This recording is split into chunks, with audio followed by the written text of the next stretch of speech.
Ojiroji, Okoba Akoba, Okoba Nai, Oka Atolu, Igezu Ike, Akamuwa Yoka, Oba Mmiri, Nanu Ụtọ, Ọlọba Alọba, Nanu Ụtọ, Aka Eji Onu, Aka N'Inu, Onugbu N'Inu. Igbo bụ Igbo, Igbo mụrụ nze nwa ọzọ, ọgwụkwa nwanne unu, abụrụ nwa unu, adịrịja mmiri. Ana m ekele Igbo nọ n'ụlọ na Igbo nọ n'ama. Ana m ekele ala nsibi ụwa, ala eberi ugo m nne, ala dike omuo chekara m, dike omuo buru igbo. Ife njimaka ya wee bịa n'ụbọchị nke taa bụ ihe gbasara agwụ. Kedu ihe bụ agwụ? Kedu agwụ enwere ezumezu? Ọ bụ na agwụ nwee ezumezu, kedu ezumezu agwụ? What are the components of agwụ? Agwụ ọ ezigbo ihe? Agwụ ajọ ihe? Ọ ihe ndị a ka m bịara taa ka anyị tụgharịa uche na ya. Enwere agwụ mmiri? Enwe agwụ mmiri ka o si adị? What are the characteristics of agwụ? Otu o si adị? Onye nwere agwụ, kedu ka o si adị? Onye bụ ihe m bịara taa ka anyị tụgharịa uche na ya.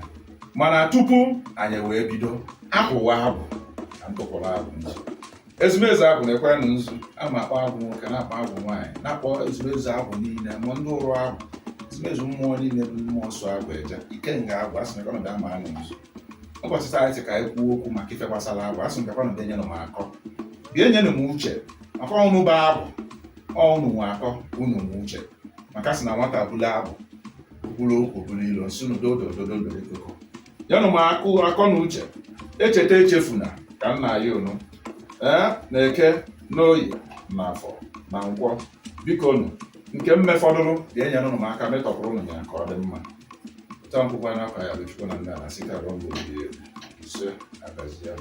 Ka agbapụ na ya ọsọ ọkwa na-edo ka m ji n'aka wee na-ekwubi okwu Chukwu na nna wee na-asị edo na-edo okwu ka o doolu m aka, ọ doolu m uche n'ife ọbụla bife anyị ekwu maka ya taa bụ ife gbasara agwụ ka o doo m anya, dokwee ndị mụ na fa my viewers, ndị Igbo ebe ọbụla bụ ebe anyị nọ, Igbo nwoke, Igbo nwaanyị, Igbo nọ n'ụlọ na Igbo nọ n'ama. A sị ya dịkwa nwoke mma dịrị nwaanyị mma, nke onye chi ya zelo se agazie edo ga-edo okwu, dopụrụ m echeta echefuo, wepụrụ m ya ka anyị kụziere m ma kwuo okwu gbasara agwụ. Ụmụnne m daalụ nụrị nne. Dịka m si kwuo, ihe anyị bịara taa itinye uche na ya bụ ihe gbasara agwụ. Kedu ihe bụ agwụ? Agwụ wụ ọkpụkpọrọ oku. Agwụ wụ ebumpụta ụwa.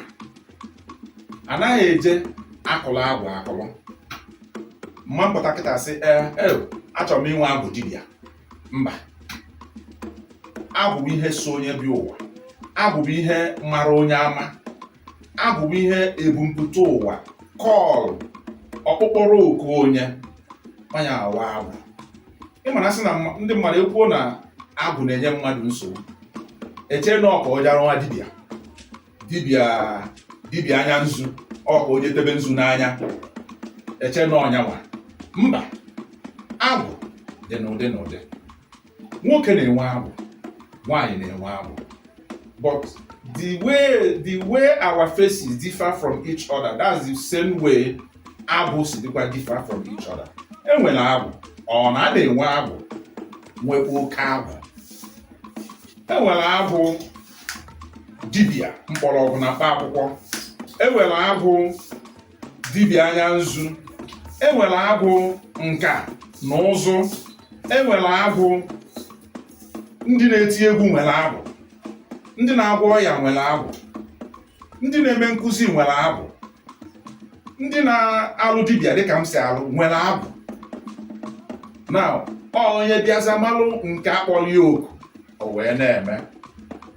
Ana agwụ abụrụ ajọ ife. Agwụ dịka o si matakwụrụ na agwụ nke m, agwụ bụ na ị na-ahụ ụzọ, agwụ bụ na ị na-ebu amụma, agwụ nwe n'afa, agwụ nwe dibịa, agwụ na-alụ dibịa. dibịa nwoke dibịa nwaanyị agwụ. So nọ ya ka m bịalụ taa sị ka anyị tụgharịa uche na ya ka anyị mara ife bụ agwụ, malụ ka o si adị. E nwere agwụ nwoke nwe agwụ nwaanyị, e nwere ikenga agwụ, e nwere ude na agwụ, o nwere ugo agwụ, o nwere a na-enwe ọfa agwụ, e nwere nkịta agwụ, e nwekwara ekwensu agwụ nke a na-akpọ ndị ụlọ agwụ. Ife ahụ ife mezuru agwụ. O nwekwa ndị na-asị na a na-akpọ ya abọ agwụ. Agwụ enweghị one formula n'ala Igbo. That is one truth I must tell us. Agwụ enweghị one formula. O nwere agwụ bụ na ebe ịlụ agwụ ịma ndebe ya n'ezi. O nwere obodo iyi eje lụọ agwụ na befe ma ndebe agwụ fa n'ezi, ihe ebubia n'ime ụlọ. O nwekwara ndị ọbụla ịlụ agwụ fa ịma ndebe ya n'ime ụlọ, ihe edebe ya n'ezi. In such case or such situation, ije ma agwụ ebe o kwesịrị ịdị n'ime ụlọ, iwere ya debe n'ilo, o mebie ihe. Iwere nke ya dị n'ilo debe n'ime ụlọ, o mebie ihe. Agwụ bụ ọdịka ndị ka ndị si eme nke ha. Agwụ bụ ihe dị mma. Agwụ bụ ọkpụkpụrụ oku. Agwụ bụ good energy. Agwụ bụ onye na-ahụ ụzọ. E nwere agwụ nka na ụzụ like I said before. O nwere agwụ ndị na-alụ mekanik. O nwere agwụ ndị na-akụzi nkụzi, ndị na-abụ abụ. Ụmụ onye ya bụ ọbụ abụ na ọtọ, you be so happy. Ihe a so si na agwụ. O nwere ebe some people bịa agwa gị sị gị na mmadụ mee ha sị na onye a na-eme ka onye abụ na-eme.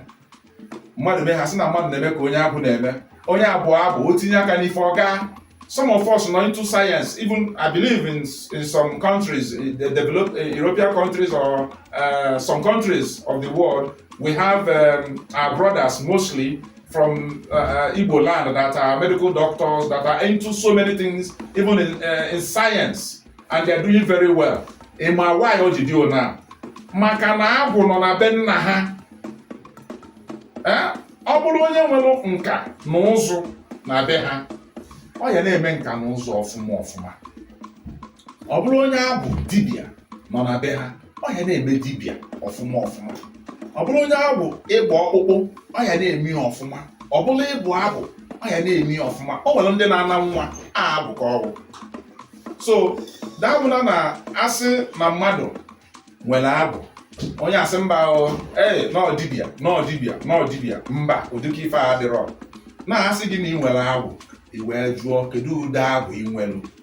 Onye ihe ya gwasị gị, line you will follow. Nke ahụ dị na nkọ. Some people na-asị na ha na-eje ka ha lụọ abụ, ha lụsị abụ n'elu ala, na ha eje alụọ abụ mmiri. Afụbeghị m ụdịka ife a. Ọ na-abụ mmadụ na-alụ abụ, ihe ọ na-akpọ bụ ezumeze abụ. Ebe a na-alụ abụ, a na-alụnyakwa anyanwụ na eze enu. Anyanwụ na eze enu, kedu ndị nwe anyanwụ na eze? Ọ ndị mmiri nwe anyanwụ na eze enu. Ọha nwa jikọrọ ndị mmiri, anyanwụ na eze enu, ọha nwa ji ozumezu mmụọ.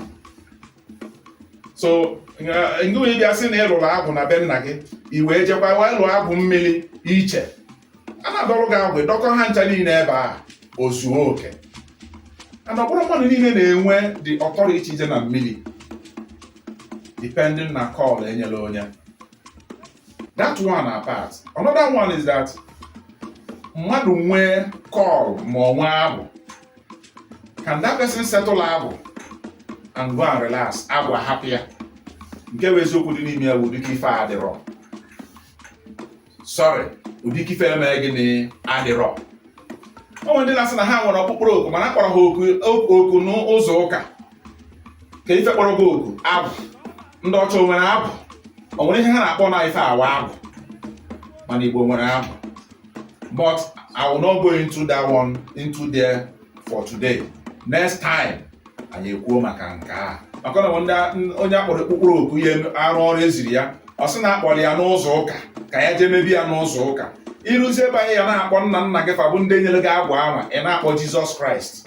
I were Jizọs Kraịst bido okwu, i were Jizọs Kraịst end anya, ma na be nna gị abụ ebe abụ anwa si wee puo ị na-akpọta ha atọ ime ife niile eme gịnị anaghị akọsị problem na-adị ị ga na-eme ikikwu ya bilduo nwee ụmụaka sometimes enwere ike were dulu aka n'obodo dunyere ụmụ onye a ụmụ ama mbali ya olu anasị na ụmụ pastọs na-adị wayward karịa ọ bụrụ ụmụaka a na-adị wayward nọ abụ n'anya na ịbịara ka igwe onye wayo ọnyapado gị ọkpọ ọnụma iburu jee ayaba odutebelu gị aka n'obodo.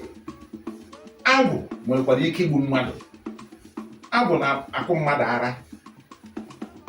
Agwụ na-akụpụ mmadụ uche. Anaghị agbanasị agwụ agbanasị. Ọ bụrụ na agwụ ị nwere ọkpụkpụrụ oku na agwụ na-enye gị nsogbu, ịchọpụta agwụ nke ọnwụ and situation maọbụ ị nọghị ara agwụ ma situation ama mkpe gị were ume agwụ ka ị kwesịrị isi wee mie. Come to me. We will give you way out on how to do it. Maybe na ndị be nna gị na-eme omenala. Ije ime omenala na be nna gị, ọ ya ebute okwu ma ọ na ọ ya ebute ọgụ ma ọ na ya ebute iwe. O nwere otu a si eme ya. Ịkpọtuo ha, okwu eluo ha ala. Then ịkwado jee maa agwụ na be nna gị. Now, what are the components of agwụ? Ebee ka agwụ si abịa? What makes up somebody asị na onye a nwere kọọ na onye a nwere agwụ? Otu a nọ now, for example, let me use myself as an example. Enwere m agwụ si be nna m. Enwere m agwụ si ikwu nne m. Enwere m agwụ si ikwu nne nna m as the case may be. Abịa ịlụrụ m agwụ taa. Agwụ si be nna m ga-anọ present. Agwụ si be nne m ga-anọ present. These two must be present. Adọbazi agwụ. Ewedebeze, like I said earlier, o nwere n'usoro otu ndị si eme nke fa. O nwere ndị na-emesi agwụ buba ha n'ụmụ ụlọ. E nwere okposi agwụ dịka otu ansi wee kwuo ya. Nwa ezumezu agwụ. Nwa ekwensu agwụ. Ekwensu agwụ dịkwa mma because ọ na-aba mesi agwụ wee kee ekwensu agwụ wee tinyeli ya. Bụ akanogori bụ ngakpụ ya makpọ ya akanogori. Ụlụ agwụ. Let me use that word. Ụlụ agwụ. Na-abụ enyechasị agwụ dị otu a nsi were aka nne maa ha nzu ntọnkwa nwere nke a maa ha nzu nke ha. Ọ bụrụ na anyị mee ya onye a isi kwuo ya, amamihe ya dịla anyị na mbụ. Remember, you don't choose agwụ. Agwụ na-abịa choose obi. And o choose obi, ịma mgbanata ya n'ọsọ. Onye ọbụla nọ n'ụwa nwere agwụ, mana ọ ịbịa ịjụọ saịdị ebe agwụ nke gị nọ. Na ịjụọ mụ isi m ajịja mmiri onye ọbụla nọ n'ụwa o nwere agwụ, mmasị gị na onye ọbụla nwere agwụ maka o nwere nke onye ka eme. Anọ nke a ọkpụkpọrọ oke ya, anọ nke a ka o ji eje, anọ nke a ka eji mara ya, anọ nke a bụ nke si na be nna ya. So ọ bụrụ na asị na agwụ na-eme mmadụ ma esi na ọdịbịa ị na-abịa ịrụ mba, asị na agwụ ji gị ịmarụ yes. O nwekwa ndị bụ na afa kwuo na agwụ na-enye ya sababrakwa ka ije buli ya agwụ. Agwụ na-akpọ gị ka ị ga-enye ya nri, ije meeli ya nri, ijebere onwe gị. Ọ bụrụ masị na asị na agba n'afa fụọ agwụ bụ ka ị ga n'otu agwụ ka imebe dibịa ma ọ bebe nke a no. Ngwule ọbụla enwere agwụ nwere otu o yi elu. Agwụ demand ya something from children amụ na that ngwule ahụ. Ihe ga-emere ije imeeli ya olili ejekwa Afrịka. Mana onye bụ na enwere ọkpụkpọrọ oku a na-agbata ya n'ọsọ. Otu ọbụla isokwa wee mee ya. Daalụ nụrụ nne. Ọ bụ na ihe nkụzi emelụ taa na o dochara gị anya, you want to know more, chat me with the number on the screen on WhatsApp ka anyị nwee ntụgharị uche maka ya.